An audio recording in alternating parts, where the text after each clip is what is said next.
바람결에 흩날리는 민들레 홀씨처럼 일부 스며드는 온기. 2023년 가을 서울 근교의 낡은 아파트 창가에는 박은혜 여사가 홀로 앉아있는 시간이 많았다. 남편을 떠나보낸 지 2년, 세상의 모든 소리가 한 겹 멀게만 느껴지는 날들이었다. 평생을 아이들 가르치는 일에 몸 바쳤던 교직 생활도 몇 해 전 정년이라는 이름으로 마침표를 찍었다. 출가한 외동딸 수지는 제 살림 꾸리느라 바빴고 가끔 걸려오는 전화로나마 엄마의 안부를 묻는 것이 전부였다. 적막한 집안, 벽에 걸린 남편의 빛바랜 사진만이 그녀의 유일한 말벗이었다. 사진 속 남편은 여전히 인자한 미소를 띠고 있었지만 그 미소는 더 이상 그녀의 시린 마음에 온기를 불어넣어주지 못했다. 여보, 오늘도 해가 저물었네요. 은혜는 혼잣말처럼 중얼거리며 창밖을 내다보았다. 붉게 물든 노을이 아파트 단지를 감싸고 있었지만 그 풍경마저도 그녀에게는 쓸쓸함으로 다가왔다. 손주 녀석들이 뛰어노는 소리가 멀리서 들려왔지만 그마저도 유리창에 막혀 희미했다. 그녀는 손에 쥔 스마트폰을 만지작거렸다. 수진이 외로운 엄마를 위해 세상과 소통하는 창이라며 쥐어준 물건이었지만 은혜에게는 여전히 낯설고 어려운 기계일 뿐이었다. 작은 화면 속 복잡한 아이콘들은 그녀를 주눅들게 했고 실수로 뭔가를 잘못 누를까봐 늘 조심스러웠다. 그래도 가끔 손주 사진을 보거나 딸이 보내준 짧은 동영상을 보는 것이 유일한 낙이었다. 그러던 어느 날 은혜는 용기를 내어 딸이 알려준 중장년층 소셜미디어 앱에 접속했다. 마음 나누기라는 이름의 앱이었다. 복잡한 가입 절차를 겨우 마치고 어설프게 프로필 사진도 없이 계정만 만들어 두었다. 며칠 뒤 알림음과 함께 낯선 이름으로부터 친구 요청 메시지가 도착했다. 다니엘 강. 프로필 사진 속 남자는 해외의 멋진 풍경을 배경으로 환하게 웃고 있는 중년 신사였다. 자신을 뉴욕에서 작은 무역회사를 운영하는 교포사업가이자 아내와는 오래전 사별하고 홀로 지낸다고 짧게 소개했다. 어딘지 모르게 지적이고 세련된 분위기가 풍겼다. 나 같은 사람한테 왜 친구 신청을 했을까? 은혜는 잠시 망설였지만 믿져야 본전이라는 생각과 함께 작은 호기심이 일었다. 어쩌면 이 적막한 일상에 작은 변화라도 생길지 모른다는 막연한 기대감이었다. 그녀는 떨리는 손으로 수락 버튼을 눌렀다. 곧바로 다니엘로부터 메시지가 도착했다. 박은혜 선생님, 안녕하세요. 제 친구 요청을 수락해 주셔서 감사합니다. 우연히 선생님의 짧은 소개글. 비록 프로필은 비어 있었지만 그녀는 가입 시 은퇴한 교사, 조용한 삶을 사랑합니다라고 적어두었다를 보고 조용하고 지혜로운 분이라는 느낌을 받았습니다. 괜찮으시다면 가끔 안부를 나누며 좋은 친구가 되고 싶습니다. 그의 메시지는 정중했고 따뜻했다. 선생님이라는 호칭에서는 존중이 느껴졌고 좋은 친구라는 말에서는 외로운 그녀의 마음을 알아주는 듯한 다정함이 묻어났다. 은혜는 자신도 모르게 입가에 희미한 미소를 띄었다. 얼마 만에 느껴보는 타인의 관심이었던가. 그녀는 서툰 솜씨로 답장을 보냈다. 안녕하세요, 다니엘 강 선생님. 저야말로 친구가 되어주셔서 감사합니다. 아직 이런 건 서툴러서 잘 부탁드립니다. 그렇게 은혜와 다니엘의 온라인 인연은 시작되었다. 처음에는 어색했지만 다니엘은 능숙하게 대화를 이끌었다. 그는 은혜의 소소한 일상에 귀 기울였고 그녀가 좋아하는 신화 그림에 대해 이야기하며 공감대를 형성해 나갔다. 뉴욕의 생활, 그가 만나는 다양한 사람들, 그리고 가끔씩 내비치는 사업의 어려움과 외로움까지. 그의 이야기는 은혜에게 새로운 세상을 열어주는 듯했다. 은혜는 다니엘과의 대화 속에서 잊고 지냈던 설렘과 즐거움을 조금씩 되찾아갔다. 남편이 떠난 후 처음으로 누군가에게 자신의 속마음을 털어놓을 수 있다는 사실만으로도 큰 위안이 되었다. 다니엘은 매일 아침이면 좋은 아침입니다. 은혜 선생님, 뉴욕은 이제 막 해가 뜨려고 합니다. 선생님의 하루도 햇살처럼 따뜻하길 바랍니다라는 메시지를 보내왔고 잠들기 전에는 오늘 하루도 수고 많으셨습니다. 편안한 밤 되세요라는 인사를 잊지 않았다.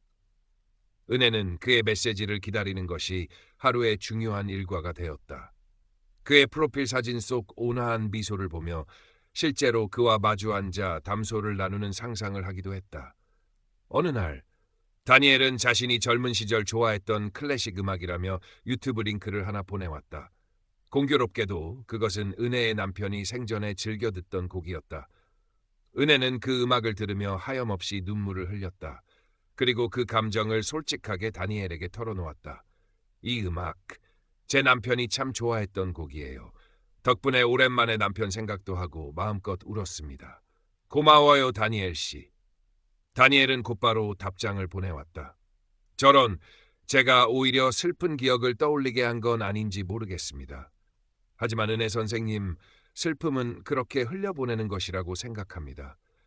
그리고 선생님의 마음속 아름다운 추억을 공유해 주셔서 제가 더 감사합니다. 우리는 분명 마음이 통하는 부분이 많은 것 같습니다.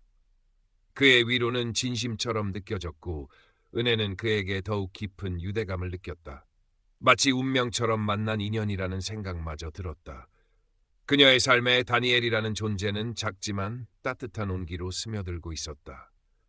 외로움이라는 긴 터널 속에서 한 줄기 빛을 만난 듯 은혜는 그 빛을 향해 조금씩 나아가고 있었다.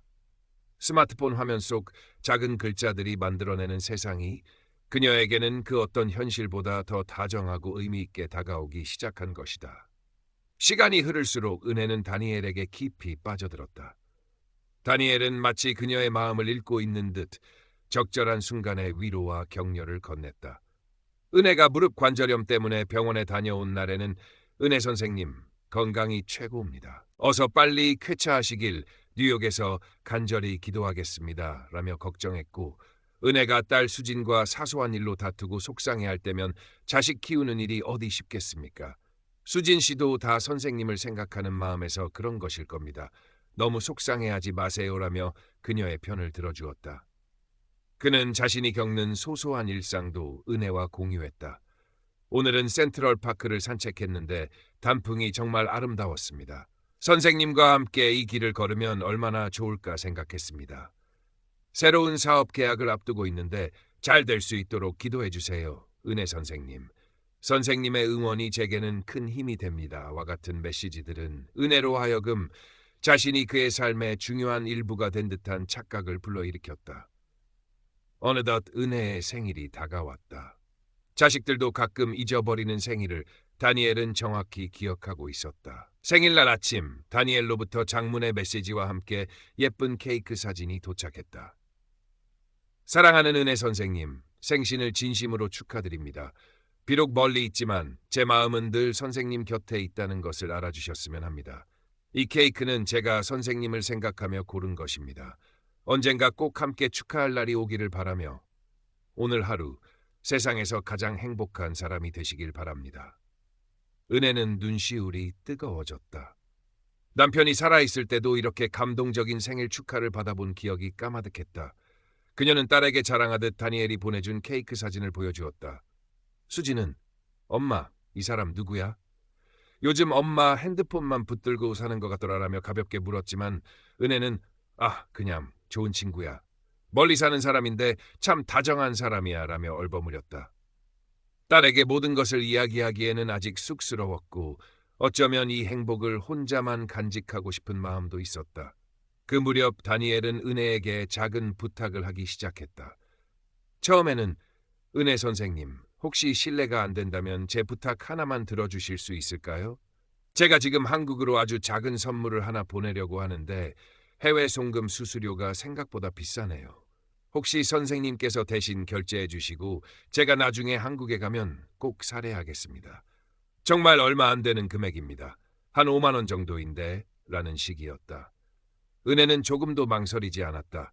늘 받기만 했던 그에게 무언가를 해줄 수 있다는 사실이 오히려 기뻤다. 그녀는 다니엘이 알려준 계좌로 즉시 5만 원을 송금했다. 다니엘은 몇 번이고 고맙다는 인사를 전하며 역시 은혜 선생님은 제게 천사 같은 분이십니다 라고 말했다. 은혜는 그 말에 얼굴이 발갛게 달아올랐다. 첫 번째 부탁이 성공적으로 이루어지자 다니엘의 요구는 조금씩 대담해졌다. 죄송합니다, 은혜 선생님. 제가 급하게 처리해야 할 통신 요금이 있는데 은행 시스템 오류인지 자꾸 결제가 막힙니다. 혹시 10만 원 정도만 더 도와주실 수 있을까요? 이번 주 안으로 꼭 갚겠습니다. 은혜 선생님, 정말 면목 없지만 제가 갑자기 몸이 안 좋아서 병원에 다녀왔는데 보험 처리가 안 되는 부분이 있어서 병원비가 조금 부족합니다. 20만 원만 빌려주시면 다음 달에 이자까지 쳐서 꼭 갚겠습니다. 은혜는 이 정도쯤이야 하는 생각과 함께 어려움에 처한 그를 돕는다는 생각에 별다른 의심 없이 돈을 보내주었다. 다니엘은 그때마다 감사의 말과 함께 더욱더 은혜의 감성을 자극하는 메시지들을 보내왔다. 그는 은혜를 내 삶의 유일한 이해자, 어둠 속 한 줄기 빛이라고 칭하며 그녀의 자존감을 한껏 높여주었다. 은혜는 마치 자신이 대단한 사람이라도 된 듯한 착각에 빠져들었다. 그러던 어느 날 다니엘은 평소보다 훨씬 심각한 목소리로 메시지를 보내왔다. 은혜 선생님, 제게 아주 큰 위기가 닥쳤습니다. 믿었던 사업 파트너에게 배신을 당해 회사가 부도 직전입니다. 당장 이번 주 안으로 500만 원을 받지 못하면 저는 모든 것을 잃게 됩니다. 선생님께 이런 부탁을 드리는 제 자신이 너무나도 한심하고 괴롭지만 지금 제게 손 내밀어 줄 사람은 선생님밖에 없습니다. 제발 저를 도와주십시오. 이 위기만 넘기면 제가 한국으로 가서 선생님께 모든 것을 다 갚고 평생 선생님 곁을 지키겠습니다. 500만 원. 은혜에게는 적지 않은 돈이었다. 남편이 남긴 얼마 안 되는 유산과 자신의 비상금을 합쳐야 겨우 마련할 수 있는 금액이었다. 순간 망설임이 들었지만 다니엘의 절박한 호소와 평생 곁을 지키겠다는 마지막 말이 그녀의 마음을 흔들었다. 그가 무너지면 자신의 삶에 다시 찾아온 이 작은 행복도 함께 사라질 것만 같았다. 그녀는 며칠을 고민하다 결국 남편의 이름으로 들어두었던 적금을 해지하기로 마음먹었다. 은행 창구 직원이 어머님, 이 적금 해지하시면 손해가 크신데요. 무슨 급한 일이라도 있으신가요? 라고 물었지만 은혜는 아들 같은 사람인데 사업이 어렵다고 해서 꼭 성공해야 할 텐데 라며 얼버무렸다. 그녀의 머릿속에는 오직 다니엘을 구해야 한다는 생각뿐이었다. 돈을 송금하자 다니엘은 마치 구세주를 만난 듯 감격에 겨운 메시지를 보내왔다. 은혜 선생님, 정말 감사합니다. 선생님은 제 생명의 은인이십니다. 이 은혜는 평생 잊지 않겠습니다. 이제 곧 모든 것을 정리하고 선생님 곁으로 가겠습니다. 조금만 더 기다려주세요. 은혜는 그제야 안도의 한숨을 내쉬었다. 마치 큰일을 해낸 사람처럼 뿌듯함마저 느껴졌다. 그녀는 이제 곧 다니엘을 만날 수 있다는 기대감에 부풀었다. 그와 함께라면 남은 인생도 외롭지 않을 것 같았다. 그녀는 딸 수진에게는 차마 이 사실을 알리지 못했다. 분명 잔소리를 할 것이 뻔했고 어쩌면 다니엘과의 관계를 반대할지도 모른다는 불안감 때문이었다. 그녀는 이 비밀스러운 설렘을 혼자 간직하고 싶었다. 하지만 다니엘의 한국행은 계속해서 미뤄졌다. 은혜 선생님, 갑자기 중요한 세금 문제가 터졌습니다. 이것부터 해결해야 출국이 가능할 것 같습니다. 정말 죄송하지만 300만 원만 더 도와주실 수 없을까요? 이번이 정말 마지막입니다. 비행기표를 예매했는데 항공사 측의 실수로 예약이 취소되었습니다. 다시 예매하려니 수수료가 붙어서 예산이 조금 부족합니다. 100만 원만 더 정말 면목 없습니다. 은혜는 점점 지쳐갔지만 이미 너무 많은 돈을 보낸 터라 이제 와서 그만둘 수도 없었다. 여기까지 왔는데 조금만 더 참으면 하는 생각으로 그의 요구에 응했다. 밑 빠진 독에 물 붓는 것 같다는 불안감이 엄습했지만 다니엘의 달콤한 약속과 간절한 호소는 그녀의 이성을 마비시켰다. 그녀는 자신이 다니엘에게 얼마나 많은 돈을 보냈는지 정확히 계산해보지도 않았다. 그저 그와의 만남만을 손꼽아 기다릴 뿐이었다. 그러는 동안 은혜의 통장 잔고는 바닥을 드러내기 시작했다. 가끔 다니엘에게 전화를 걸어 목소리라도 듣고 싶었지만 그는 지금은 중요한 회의 중이라 통화가 어렵습니다. 메시지로 이야기해요라거나 국제전화 요금이 너무 많이 나와서요. 우리가 만날 날도 얼마 남지 않았는데 그때 실컷 이야기해요라며 교묘하게 통화를 피했다. 아주 가끔 짧게 연결된 통화에서는 주변이 시끄럽거나 목소리가 평소 메시지에서 느껴지던 다정함과는 거리가 멀게 느껴질 때도 있었지만 은혜는 애써 그런 불안감을 외면했다. 어느 날 딸 수진이 오랜만에 친정에 들렀다. 은혜는 애써 밝은 표정을 지었지만 수심 가득한 얼굴은 숨길 수 없었다. 엄마, 무슨 일 있어? 얼굴이 왜 이렇게 안 좋아? 수진이 걱정스럽게 물었다. 아니야, 아무 일도. 그냥 좀 피곤해서 그래. 요즘 통화도 잘 안 되고 메시지 답장도 늦고 혹시 어디 아픈 건 아니지? 괜찮다니까. 너는 내 일이나 신경 써. 은혜는 괜히 퉁명스럽게 대답했다. 수지는 어머니의 어색한 태도에 의아함을 느꼈다. 평소답지 않게 예민하고 무언가를 숨기는 듯한 느낌이었다. 그날 밤 수지는 우연히 어머니의 스마트폰을 보게 되었다. 어머니가 잠든 사이 거실 테이블 위에 놓인 전화기에서 계속해서 메시지 알림음이 울렸기 때문이다. 혹시 급한 연락인가 싶어 화면을 켠 순간 수지는 낯선 이름의 대화창과 그 내용을 보고 할 말을 잃었다. 다니엘 강이라는 사람과 어머니가 주고받은 메시지에는 온갖 애정 표현과 함께 어머니가 그에게 여러 차례 돈을 보낸 정황이 고스란히 담겨 있었다. 사랑하는 나의 은혜, 당신은 내 삶의 전부, 그리고 급하게 필요한 자금, 송금 확인 같은 단어들이 수진의 눈을 어지럽혔다. 다음 날 아침, 수진은 침착하게 어머니에게 물었다. 엄마, 다니엘 강이라는 사람 누구야? 어젯밤에 우연히 봤는데. 엄마가 그 사람한테 돈 보낸 거 맞아? 은혜는 얼굴이 하얗게 질렸다.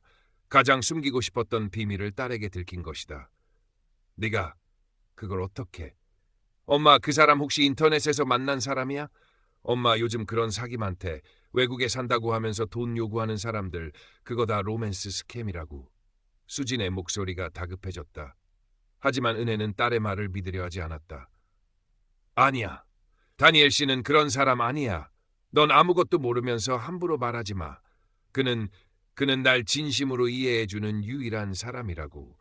너희 아빠 가고 나서 처음으로 내가 살아있다는 걸 느끼게 해준 사람이야. 은혜는 거의 절규하듯 소리쳤다. 수지는 어머니의 완강한 모습에 가슴이 답답해졌다.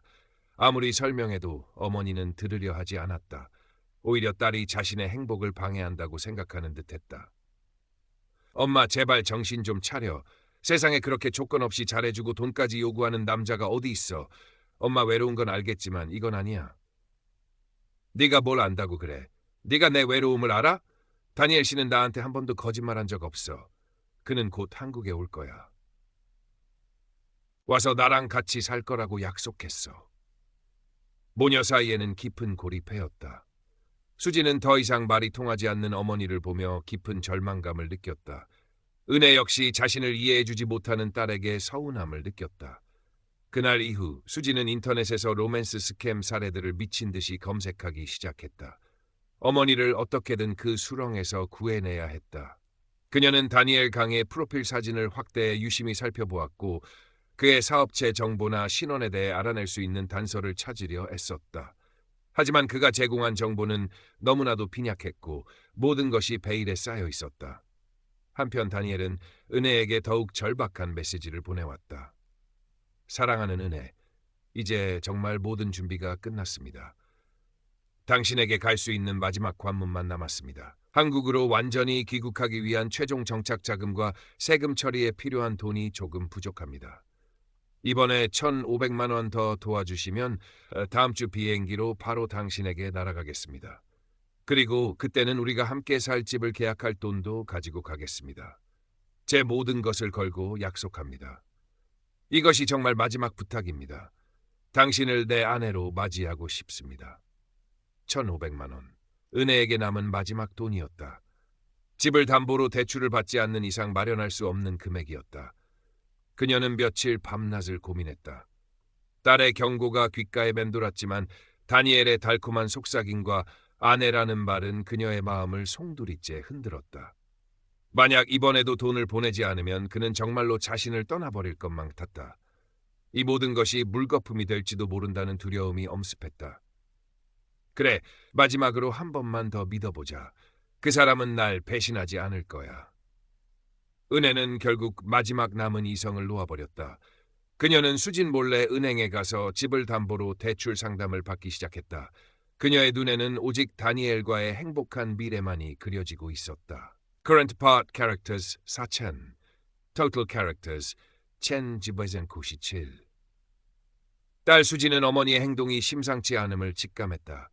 며칠 전 크게 다툰 이후로 어머니는 수진의 연락을 피했고 집안에서도 좀처럼 웃는 모습을 보이지 않았다. 그러면서도 밤늦도록 스마트폰을 붙들고 있는 시간은 더욱 늘어났다.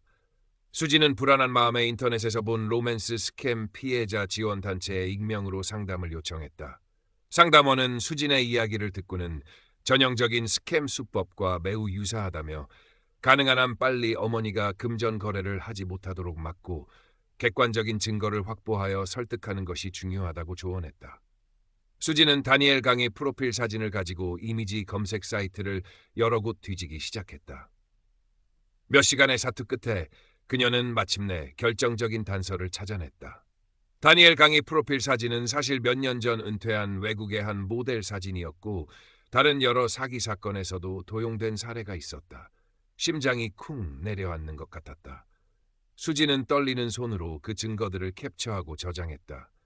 이제 어머니에게 이 끔찍한 진실을 알려야 했다. 한편 박은혜는 대출 신청 서류를 준비하며 마음이 복잡했다. 평생을 아끼고 모아 마련한 작은 집이었다. 남편과의 추억이 고스란히 담긴 이 집을 담보로 잡힌다는 것이 마음에 걸렸지만 다니엘과 함께할 미래를 생각하면 이 정도 희생은 아무것도 아니라고 애써 스스로를 위로했다. 그녀는 수진에게 들키지 않기 위해 아침 일찍 집을 나섰다. 은행으로 향하는 그녀의 발걸음은 이상하리만큼 가벼웠다. 마치 꿈속을 걷는 것처럼 현실감이 느껴지지 않았다. 은행 창구에 앉아 대출 서류에 도장을 찍으려는 순간 휴대폰이 요란하게 울렸다. 딸 수진이었다. 은혜는 잠시 망설였지만 전화를 받지 않았다. 지금은 그 어떤 방해도 받고 싶지 않았다. 하지만 수진은 포기하지 않고 계속해서 전화를 걸어왔고 결국 은혜는 마지못해 전화를 받았다. 엄마, 지금 어디야? 혹시 은행이야? 절대 안 돼. 엄마, 그 사람 사기꾼이야. 내가 증거 찾았어. 수진의 다급하고 절박한 목소리가 전화기 너머로 터져나왔다. 은혜는 심장이 멎는 듯했다. 뭐라고? 그게 무슨 소리니? 엄마, 내가 지금 그리로 갈게. 제발 아무것도 하지 말고 기다려. 제발. 수진의 목소리에는 울음이 섞여 있었다. 은혜는 아무 말도 할 수 없었다. 손에 쥐고 있던 펜이 바닥으로 떨어졌다. 은행 직원이 걱정스러운 눈빛으로 그녀를 바라보았다. 얼마 지나지 않아 수진이 헐레벌떡 은행 안으로 뛰어들어왔다. 그녀의 손에는 프린트된 종이 몇 장이 들려 있었다. 엄마, 이것 좀 봐. 이 사람이 엄마가 말한 다니엘 강이라는 사람 맞지? 이 사진 다 도용된 거야. 이 사람 모델이고 이미 다른 사기 사건에도 여러 번 이용된 사진이라고. 수진은 울면서 어머니에게 증거 자료들을 내밀었다. 은혜는 떨리는 눈으로 종이들을 받아들였다. 거기에는 다니엘의 프로필 사진과 똑같은 얼굴의 모델 사진, 그리고 그 사진이 각종 사기 사건 경고 게시물에 올라와 있는 캡처 화면들이 인쇄되어 있었다. 은혜의 눈앞이 하얘졌다. 믿고 싶지 않았다. 아니, 믿을 수가 없었다. 그 다정했던 목소리, 따뜻했던 메시지들, 함께 꿈꿨던 미래, 그 모든 것이 거짓이었다니. 아니야, 아닐 거야. 이건 뭔가 잘못된 거야. 은혜는 중얼거렸다. 엄마, 제발 현실을 봐. 엄마가 그동안 보낸 돈이 다 저런 사기꾼한테 들어간 거라고. 엄마, 저 사람이 엄마한테 보낸 사업자 등록증이나 신분증 같은 거 있어? 다 가짜일 가능성이 높아. 수지는 어머니를 붙잡고 애원했다. 은혜는 그제야 다니엘이 보내왔던 흐릿한 사업자 등록증 사진과 늘 이런저런 핑계로 미뤄왔던 영상통화 약속들을 떠올렸다. 한 번도 그의 실제 목소리를 길게 들어본 적이 없었다. 항상 메시지로만 소통했고 아주 짧은 통화에서는 늘 주변이 시끄럽거나 통신 상태가 좋지 않았다. 퍼즐 조각들이 하나둘 맞춰지기 시작했지만 그 그림은 너무나도 끔찍했다. 은혜는 자신이 얼마나 어리석었는지, 얼마나 쉽게 기만당했는지 깨달았다. 외로움이라는 이름의 안개가 걷히자 그 뒤에 숨겨진 추악한 진실이 모습을 드러냈다. 다니엘의 달콤한 말들은 모두 독이 든 사탕이었고 그녀는 그것을 기꺼이 받아먹었던 것이다. 남편이 남겨준 소중한 유산, 평생을 아껴 모은 자신의 노후 자금, 그리고 무엇보다 그녀의 순수한 마음과 신뢰가 송두리째 짓밟혔다는 사실에 온몸이 부들부들 떨렸다.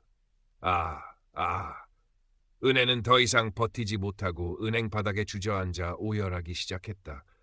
주변 사람들의 시선도 아랑곳하지 않았다. 깊은 절망감과 배신감, 그리고 스스로에 대한 격렬한 수치심이 그녀를 덮쳤다. 마치 발가벗겨진 채 차가운 거리에 내던져진 기분이었다. 수지는 울부짖는 어머니를 부둥켜 안고 함께 눈물을 흘렸다. 따뜻한 봄날 같았던 다니엘과의 관계는 결국 차디찬 겨울바람보다 더 혹독한 상처만을 남기고 그렇게 끝이 나고 있었다. 은행 창구의 차가운 대리석 바닥 위로 은혜의 뜨거운 눈물이 하염없이 떨어져 내렸다. 그 눈물은 마치 그녀의 부서진 마음 조각들처럼 보였다. 그날 오후 은혜는 수진의 부축을 받으며 경찰서로 향했다.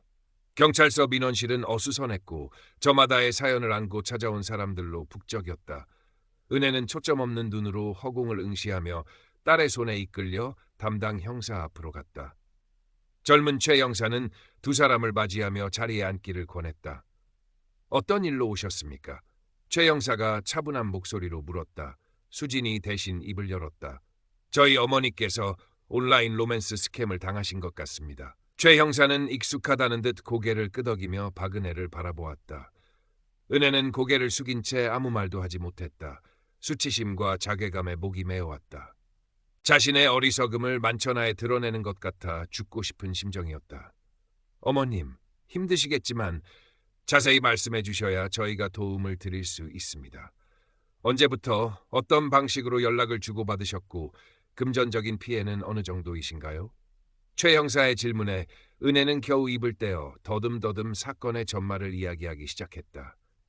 다니엘 강이라는 이름을 처음 알게 된 날부터 그와 주고받았던 메시지들, 그리고 여러 차례에 걸쳐 송금했던 금액들까지 이야기하는 내내 은혜의 목소리는 떨렸고 눈에서는 뜨거운 눈물이 멈추지 않았다.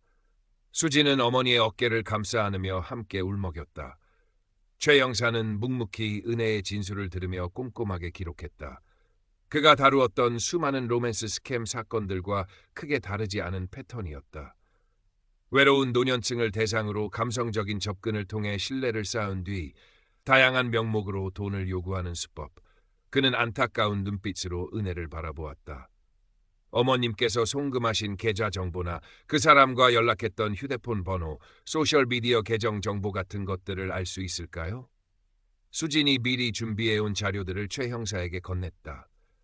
다니엘 강의 프로필 사진, 그와 주고받았던 메시지 캡처, 그리고 송금 내역이 담긴 은행 거래 명세서까지. 최 형사는 자료들을 살펴보며 몇 가지 추가 질문을 던졌다. 이 다니엘 강이라는 사람이 사용한 계좌가 국내 은행 계좌인가요? 아니면 해외 계좌인가요? 처음 몇 번은 국내 계좌였는데 나중에는 무슨 투자 회사라면서 해외 계좌로 보내라고 했어요. 은혜가 힘겹게 대답했다.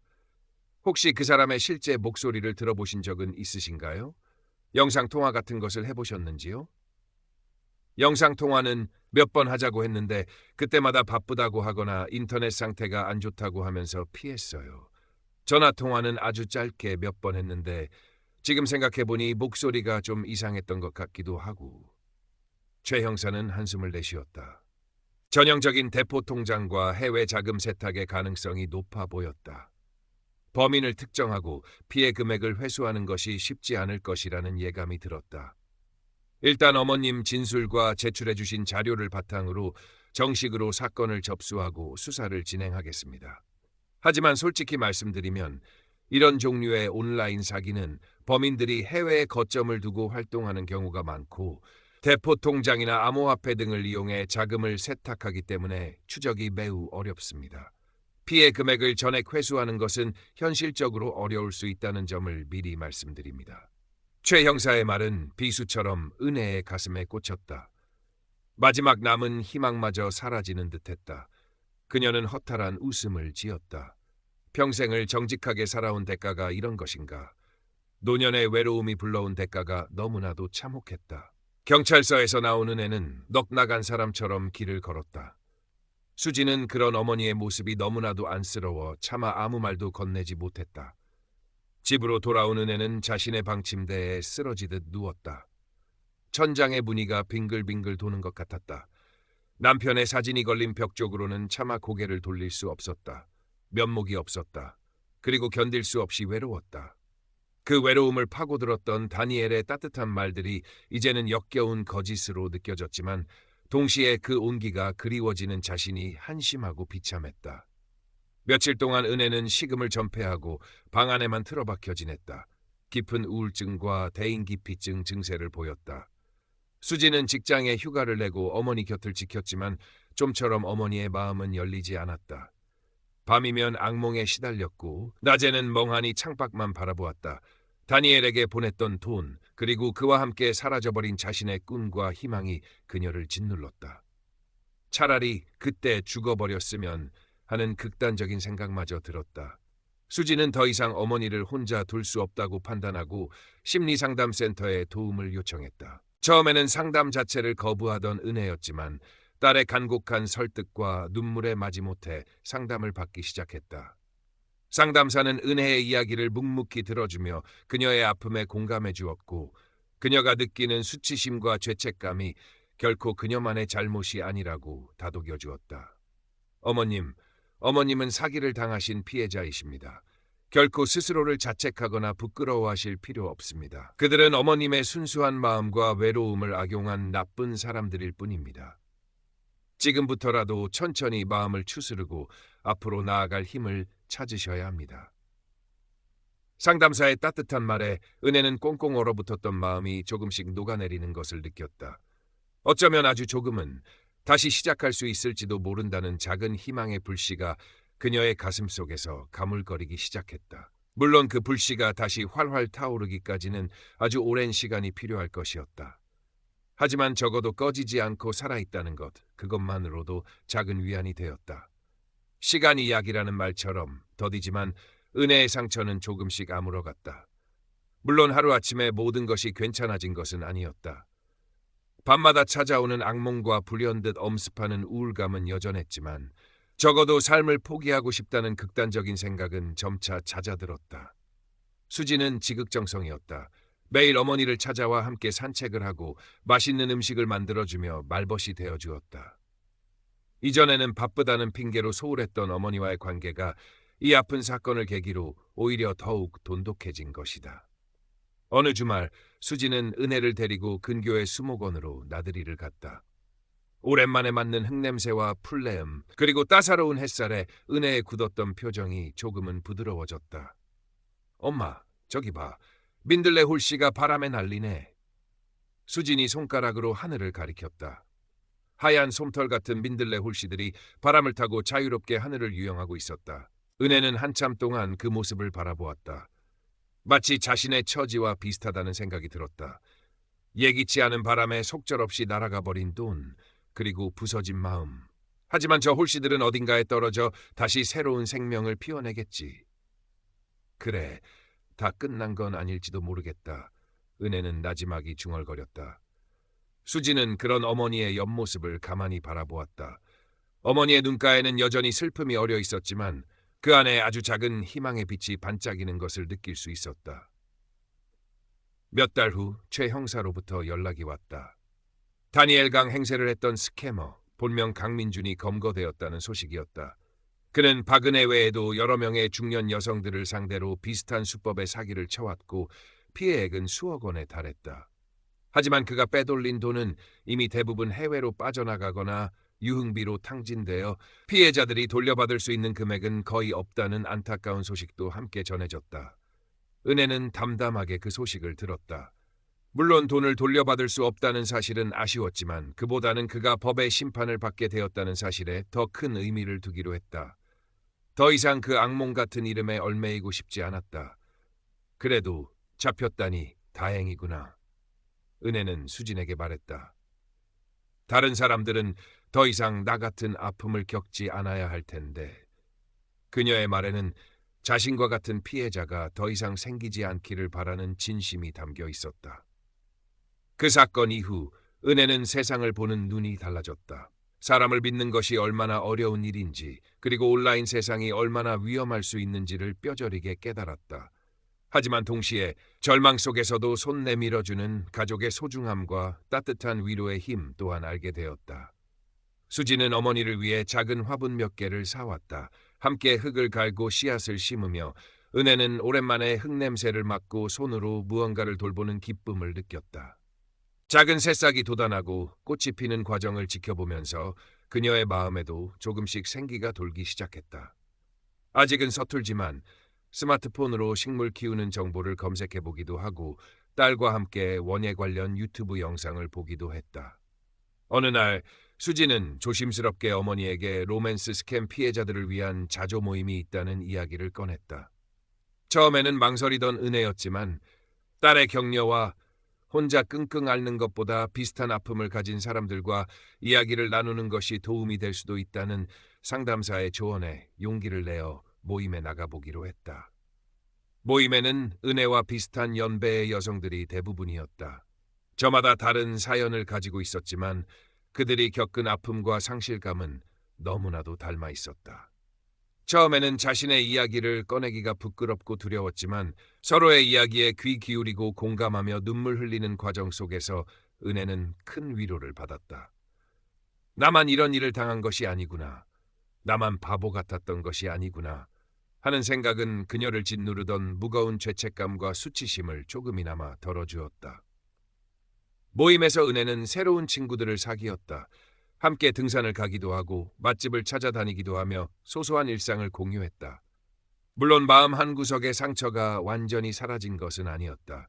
문득문득 떠오르는 다니엘의 거짓된 미소와 달콤한 말들은 여전히 그녀를 괴롭혔고 잃어버린 돈에 대한 아쉬움도 쉽게 지워지지 않았다.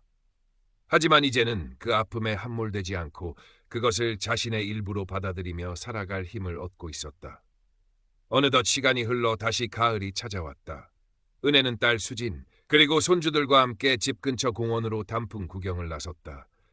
빨갛고 노랗게 물든 나뭇잎들이 햇살 아래 눈부시게 빛나고 있었다. 손주의 작은 손을 잡고 천천히 길을 걷던 은혜는 문득 하늘을 올려다보았다. 작년 이맘때 그녀는 다니엘과의 만남을 꿈꾸며 설렘과 기대로 가득 차 있었더랬다. 그리고 그 모든 것이 한순간에 물거품처럼 사라졌을 때 세상이 끝난 것만 같았다. 하지만 지금 그녀는 살아있었다. 사랑하는 가족들 곁에서 새로운 친구들과 함께 웃고 이야기하며 오늘을 살아가고 있었다. 잃어버린 것은 많았지만 그보다 더 소중한 것을 깨닫게 된 시간이었다. 그녀는 더 이상 외롭지 않았다. 바람결에 흩날리는 민들레 홀씨처럼 그녀의 삶도 아픔을 딛고 어딘가에 뿌리내려 새로운 꽃을 피울 준비를 하고 있는지도 몰랐다. 은혜는 손주의 머리를 쓰다듬으며 부드럽게 미소 지었다. 그 미소는 예전처럼 마냥 순수하고 해맑지는 않았지만 깊은 슬픔을 이겨낸 사람만이 가질 수 있는 잔잔한 평화와 온기를 담고 있었다. 가을 햇살이 그녀의 얼굴 위로 따스하게 쏟아져 내렸다. 마치 모든 것을 괜찮다고, 이제 다시 시작해도 된다고 속삭이는 것처럼. 몇 년의 세월이 흐른 어느 봄날, 박은혜 여사는 지역 문화센터에서 열리는 디지털 세상, 안전하게 즐기기라는 주제 강연에 강사로 서게 되었다. 처음 제안을 받았을 때는 손사래를 쳤지만 딸 수진의 적극적인 권유와 어머니의 경험이 다른 누군가에게는 큰 도움이 될 수 있어요라는 말에 용기를 냈다. 강단에서 내는 조금 떨렸지만 차분하게 자신의 이야기를 시작했다. 남편과 사별 후 느꼈던 깊은 외로움, 우연히 시작된 온라인에서의 만남, 그리고 그것이 어떻게 악몽 같은 사기로 이어졌는지. 그녀는 자신의 아픔을 애써 미화하거나 감추지 않았다. 때로는 목이 베어 말을 잇지 못하기도 했고 눈시울이 붉어지기도 했지만 청중들은 숨죽인 채 그녀의 이야기에 귀 기울였다. 저는 제가 얼마나 어리석었는지 그리고 그 대가가 얼마나 참혹했는지 누구보다 잘 압니다. 하지만 오늘 이 자리에 선 것은 저와 같은 아픔을 다른 분들이 겪지 않으시기를 바라는 마음 때문입니다. 외로움은 죄가 아닙니다. 누군가에게 마음을 열고 싶은 것도 당연한 감정입니다. 하지만 그 순수한 마음을 악용하려는 사람들이 있다는 것을 우리는 잊지 말아야 합니다. 그녀는 로맨스 스캠의 다양한 수법과 예방법, 그리고 피해를 당했을 때 어떻게 대처해야 하는지에 대해 자신이 경험하고 배운 것들을 차근차근 설명했다. 그녀의 진솔한 이야기는 그 어떤 전문가의 강연보다 더 큰 울림을 주었다. 강연이 끝나자 뜨거운 박수갈채가 쏟아졌다. 몇몇 청중은 눈물을 글썽이며 그녀에게 다가와 고맙다는 인사를 건네기도 했다. 은혜는 그날 자신이 겪었던 끔찍한 경험이 단순히 개인적인 불행으로만 끝나지 않았음을 깨달았다. 자신의 아픔을 나눔으로써 다른 사람들에게 용기와 희망을 줄 수 있다는 사실은 그녀에게 큰 위안과 삶의 새로운 의미를 선물했다. 강연을 마치고 집으로 돌아오는 길, 은혜는 딸 수진과 함께 단골 찻집에 들렀다. 창밖으로는 따스한 봄 햇살이 쏟아지고 있었고 거리에는 형형색색의 봄꽃들이 만발해 있었다. 엄마, 오늘 정말 멋졌어요. 엄마가 자랑스러워요. 수진이 진심으로 말했다. 은혜는 쑥스러운 듯 미소 지었다. 내가 옆에 있어줘서 할 수 있었지. 고맙다 딸아. 모녀는 따뜻한 차를 마시며 한참 동안 이야기를 나누었다. 더 이상 과거의 아픔에 얽매이지 않고 현재의 소중함과 미래의 희망에 대해 이야기했다. 은혜는 이제 더 이상 밤마다 악몽을 꾸지 않았고 낯선 사람을 경계하는 마음은 여전했지만 세상을 향해 다시 마음의 문을 조금씩 열고 있었다. 찻집을 나서는 길, 은혜는 문득 가방에서 작은 수첩을 꺼내 무언가를 적기 시작했다. 수진이 궁금한 듯 물었다. 엄마 뭐 적으시는 거예요? 그냥 오늘 강연하면서 느꼈던 생각들, 그리고 앞으로 내가 하고 싶은 일들 몇 가지 적어두려고, 잊어버리기 전에. 수첩에는 손주들과 함께 요리 배우기, 지역 봉사활동 참여하기, 못다 읽은 책들 읽기, 그리고 나처럼 아픔을 겪은 사람들을 위한 작은 쉼터 만들기, 언젠가 꼭 같은 소박하지만 따뜻한 계획들이 적혀 있었다. 은혜는 수첩을 닫고 하늘을 올려다보았다. 맑고 푸른 하늘 위로 하얀 구름이 평화롭게 흘러가고 있었다. 마치 그녀의 마음처럼 모든 시름을 씻어낸 듯 가볍고 자유로워 보였다. 그녀는 더 이상 과거의 그림자에 갇혀 있지 않았다. 아픔은 깊은 흉터를 남겼지만 그 흉터는 그녀를 더욱 강하고 지혜롭게 만들었다. 집으로 돌아온 은혜는 남편의 사진 앞에 섰다. 예전처럼 면목 없어 고개를 숙이는 대신 그녀는 잔잔한 미소를 지으며 사진 속 남편에게 말을 건넸다. 여보, 나 잘하고 있는 거 맞죠? 당신이 하늘에서 지켜봐주고 있다고 믿어요. 나 이제 괜찮아요. 정말로 괜찮아졌어요. 사진 속 남편은 여전히 인자한 미소로 그녀를 바라보고 있었다. 마치 그래 당신은 잘 해낼 줄 알았어 라고 말하는 것처럼. 그날 밤 은혜는 오랜만에 아주 깊고 편안한 잠을 잤다. 꿈속에서 그녀는 넓은 들판을 걷고 있었다. 수많은 민들레 홀씨들이 바람을 타고 그녀의 주변을 맴돌다 저 멀리 하늘로 흩날려 갔다. 그리고 그 홀씨들이 떨어진 자리마다 노랗고 예쁜 민들레 꽃들이 활짝 피어나는 것을 보았다. 절망 속에서도 희망은 그렇게 아주 작은 씨앗에서부터 다시 피어나는 것임을 그녀는 이제 알고 있었다. 은혜의 삶은 여전히 진행 중이었다. 때로는 예기치 않은 바람이 불어와 그녀를 흔들지도 모르지만 이제 그녀는 그 바람에 맞서 꿋히 서 있을 힘을 가지고 있었다. 그리고 그 어떤 바람에도 꺼지지 않을 따뜻한 희망의 불씨를 가슴속 깊이 간직하고 있었다. 그녀의 이야기는 아직 끝나지 않았다. 어쩌면 이제부터가 진짜 시작일지도 몰랐다. 상처를 넘어 새로운 삶의 페이지를 용기 있게 써 내려가는 그녀의 뒷모습 위로 따스한 봄 햇살이 길게 드리워지고 있었다. 은혜는 이후로도 꾸준히 로맨스 스캠 예방 강연 활동을 이어갔다.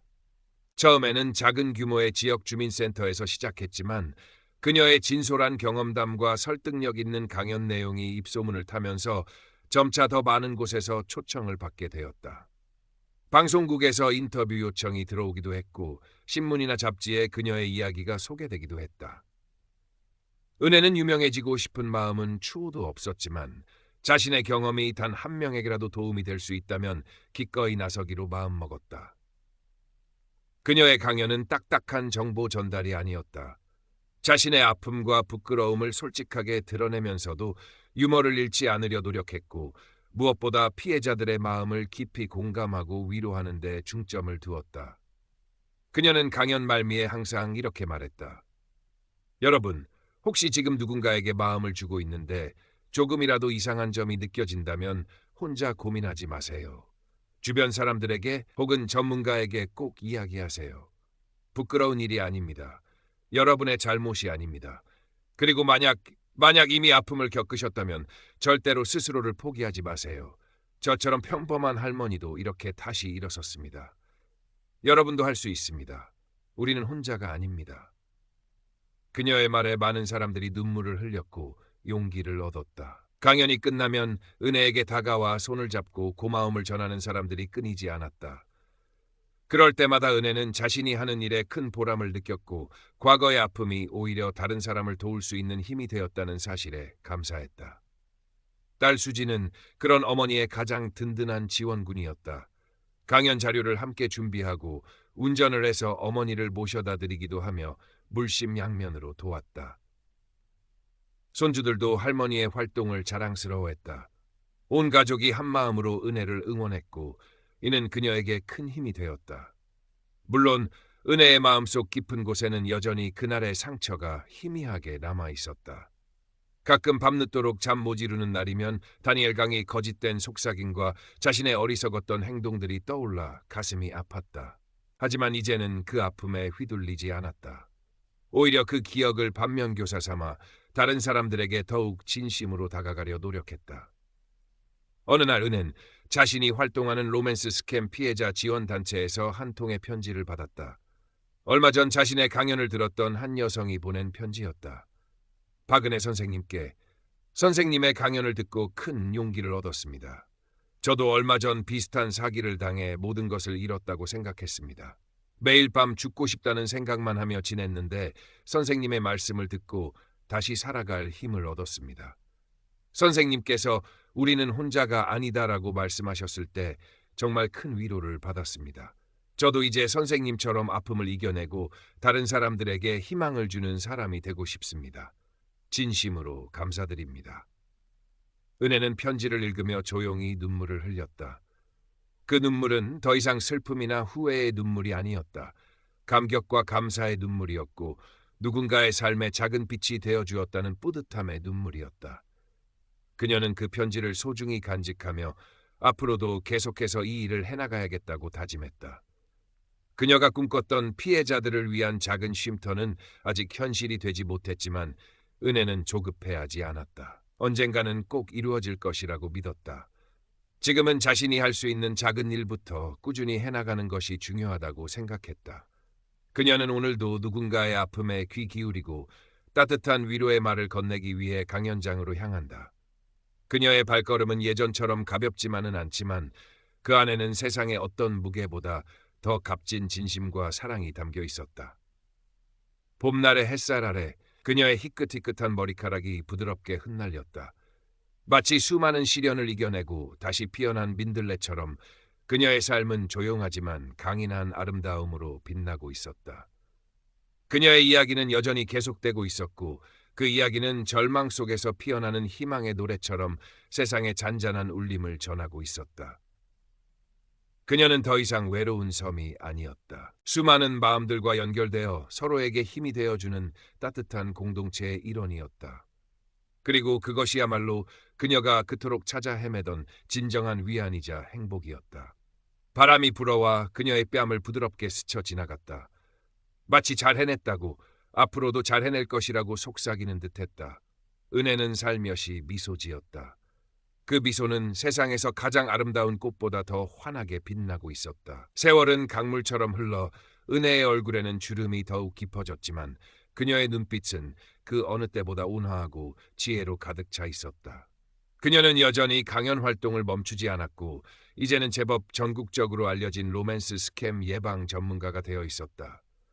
그녀의 이야기는 책으로도 출간되었고 많은 사람들에게 깊은 감동과 경각심을 안겨주었다. 가끔 오래전 다니엘 강민준의 일이 떠오를 때면 은혜는 더 이상 분노나 슬픔보다는 연민과 안타까움을 느꼈다. 그 역시 어쩌면 망가진 세상의 또 다른 피해자였을지도 모른다는 생각을 아주 잠깐 하기도 했다. 물론 그의 죄가 용서받을 수 있는 것은 아니었지만 증오심에 사로잡혀 자신의 남은 생을 허비하고 싶지는 않았다. 그녀는 용서라는 이름으로 그를 놓아주었고 그로써 자신도 진정한 자유를 얻었다. 딸 수지는 결혼하여 가정을 꾸린 손주들을 데리고 주말마다 어머니를 찾아왔다. 시끌벅적한 손주들의 웃음소리는 은혜의 집에 온기를 가득 채웠다. 은혜는 손주들에게 옛날 이야기를 들려주듯 자신의 경험을 조금씩 이야기해주곤 했다. 물론 아이들이 이해하기 쉽게 각색해서였지만 그 이야기 속에는 사람을 믿는 것의 소중함과 동시에 낯선 사람을 경계해야 하는 지혜가 담겨 있었다. 할머니, 그럼 나쁜 아저씨는 어떻게 됐어요? 어린 소녀가 초롱초롱한 눈으로 물었다. 은혜는 소녀의 머리를 쓰다듬으며 말했다. 그 아저씨는 잘못된 행동에 대한 벌을 받았단다. 하지만 더 중요한 건 할머니가 그 일을 통해 아주 소중한 것을 배웠다는 거야. 바로 사람의 마음이 얼마나 약하고 또 얼마나 강할 수 있는지, 그리고 진정한 사랑과 관심은 결코 돈으로 살 수 없다는 것을 말이지. 어느덧 은혜의 팔순 잔치가 열리는 날이 되었다.